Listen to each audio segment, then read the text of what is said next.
What's going on, YouTube?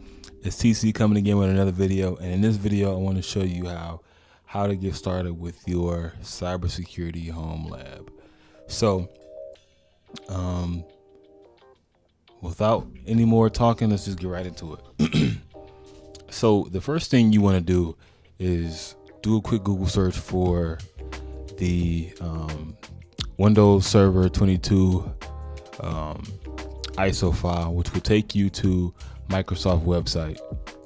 So you're gonna one of the links will take you here, and then you'll click download the ISO. And I already had it clicked, but it will take you to this page.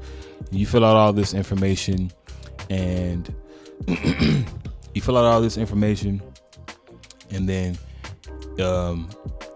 you will be able to download the ISO file for Windows Server. It gave me a couple issues earlier, so I had to try to figure out how to do it. And honestly, it was like one step that I forgot that I needed to do, but I'll show you guys, how to do it the right way. I actually already have one running, but I will exit out of this and just create a whole new one. So, for the purpose of this video, I'll just create a whole new image. So personally, I used to use VirtualBox, but I like VMware better.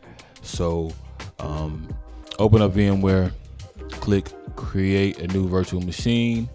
And what you want to do here is you navigate to where that ISO file that you downloaded. You navigate to there, and that's going to be very important, because you want to select that so it has the image to use. So once we do that, we hit next. We don't have a Windows product key because this is a trial version, so I'll enter in my password.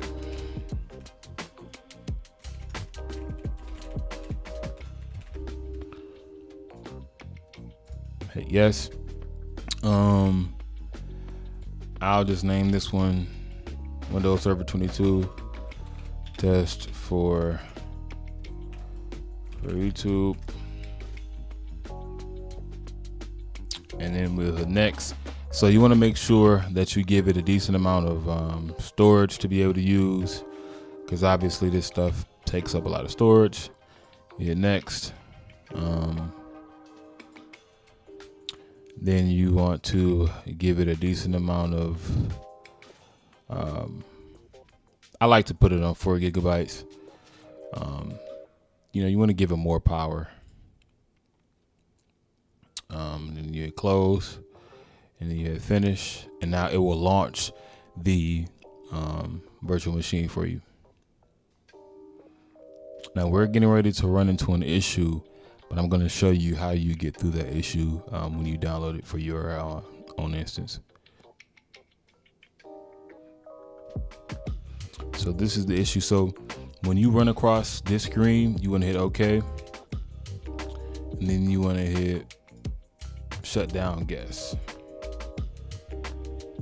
So what that will do, you have to go back to VMware. Oops. What am I doing? You gotta go back to VMware settings, and you have to go to the CD/DVD, and then you have to uncheck connected power on, and then OK. Now launch it again, and that should clear up the issue.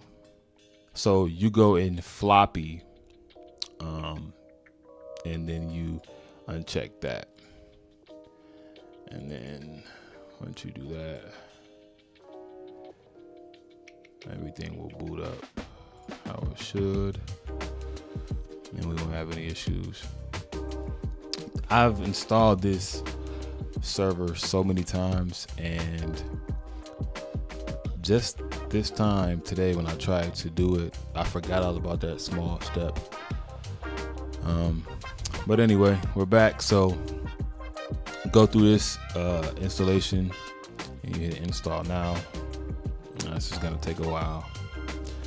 I'll make sure I speed it up for you guys. I know you guys don't want to wait for this. cut it out.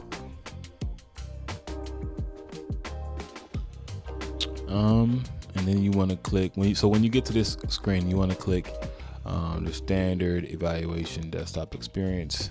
Next. You want to hit accept. Next. You want to click the second option, and then next. And then you let this thing do its thing again.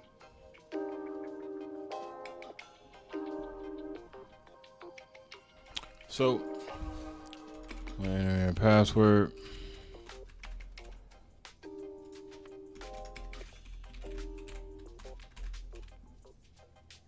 Hit finish.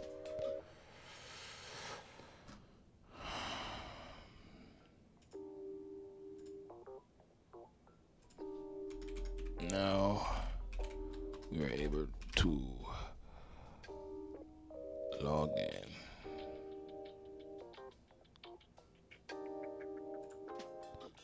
And as you can see, when you first get in,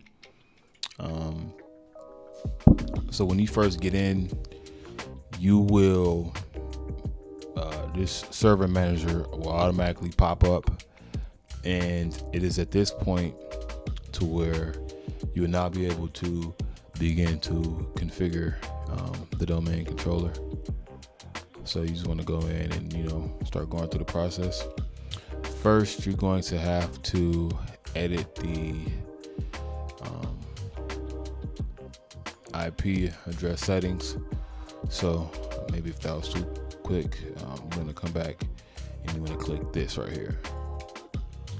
Come here and properties, and then you want to go down to Internet Protocol version 4, and you want to enter in a static IP. You don't want it to use DHCP for this. Let's see.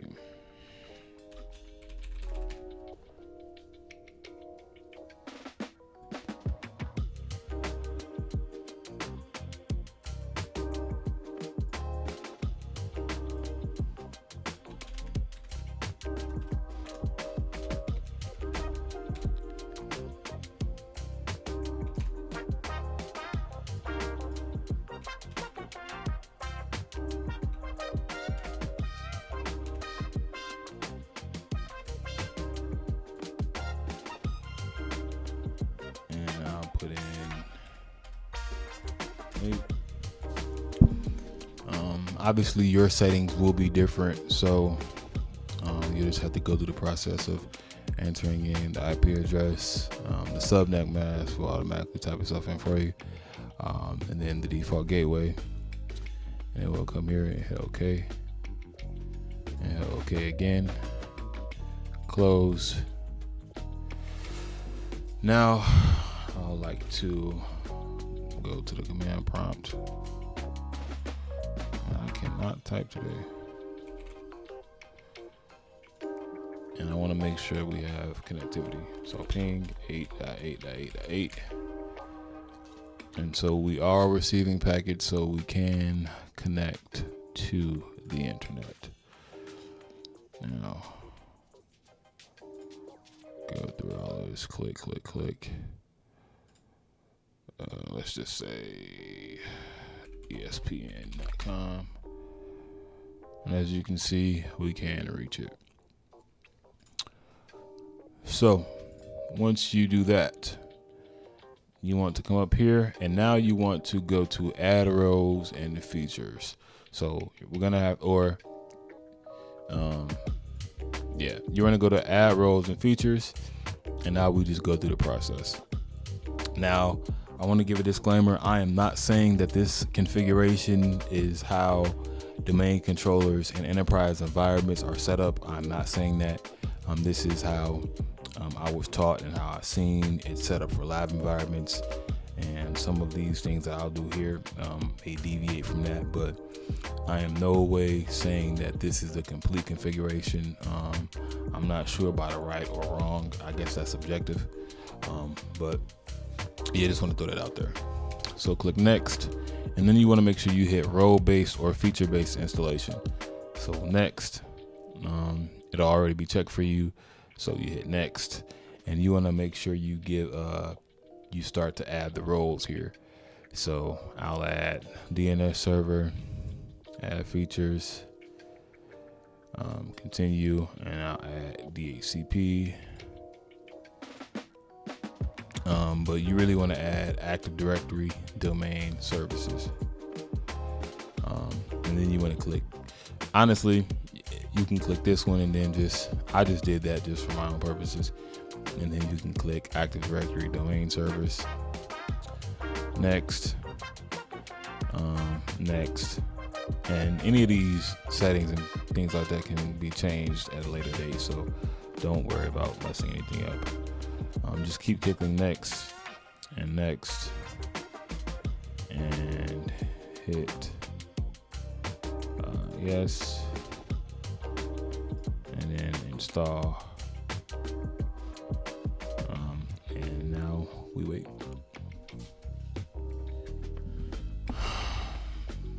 So now we can hit close. Once you do that, you want to come up here to this flag, and then you'll want to go to promote this server to a domain controller. And you have several options. Add a domain controller to an existing domain. This is if you already have a domain set up and you want to add a new domain controller to that, then that's for this option. Or add a new domain to an existing forest, and then add a new forest, which will do this one. I'll just say cybersecurity.local just for the heck of it. Next.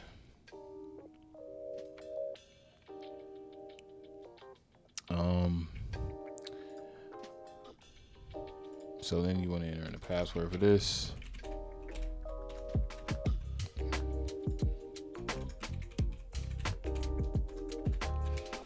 And again, I like to reiterate that by no means am I a pro or anything at Active Directory. I can navigate it on my way around.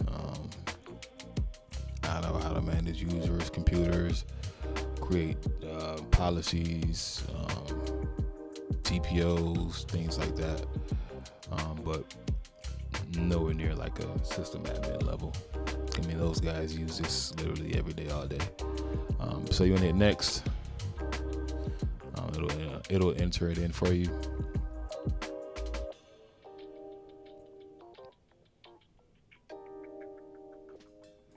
Next.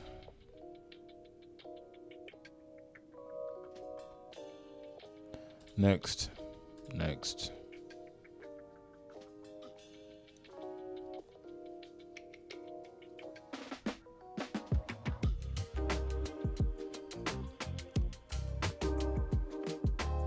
You want to hit install.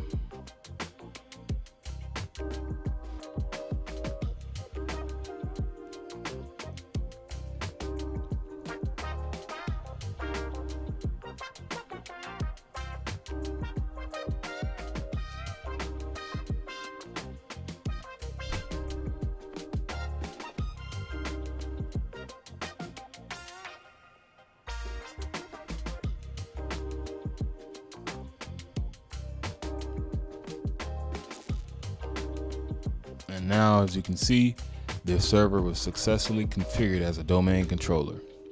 So you want to hit close, close, and now it's going to restart.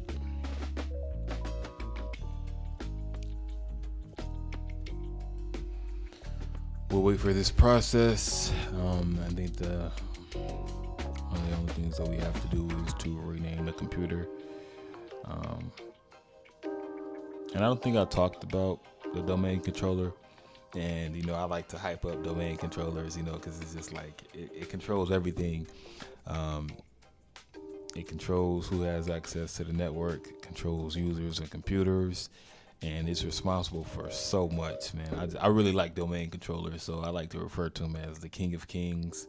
And in cybersecurity terms, threat actors are looking to target domain controllers, because if you have access to the server, hey man, it's game over. Especially if threat actors can infiltrate your network and go undetected.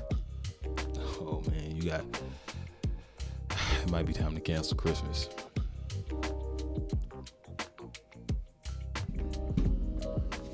Ten hours later, so we are in now.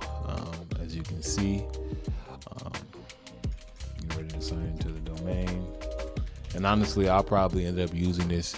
I said it was going to be a test, but I'll probably end up using this because my other lab is going to expire, so I'll probably use this one for like identity and access management lab that I'll plan on building. So I want to change the name of my computer.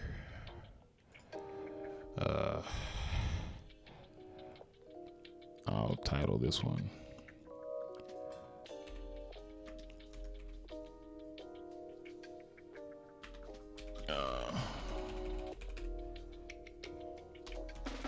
DC1. That sounds cool, right? Cybersecurity DC1.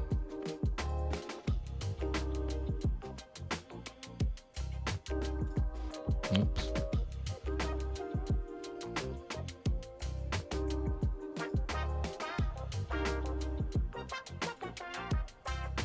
Then I'll hit restart. And honestly, this just about wraps up this first video. In this video, we covered the downloading the ISO file.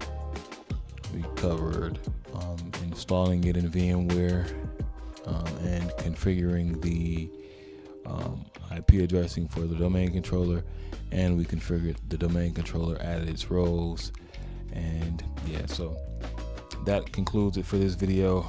There's nothing else to do on this part.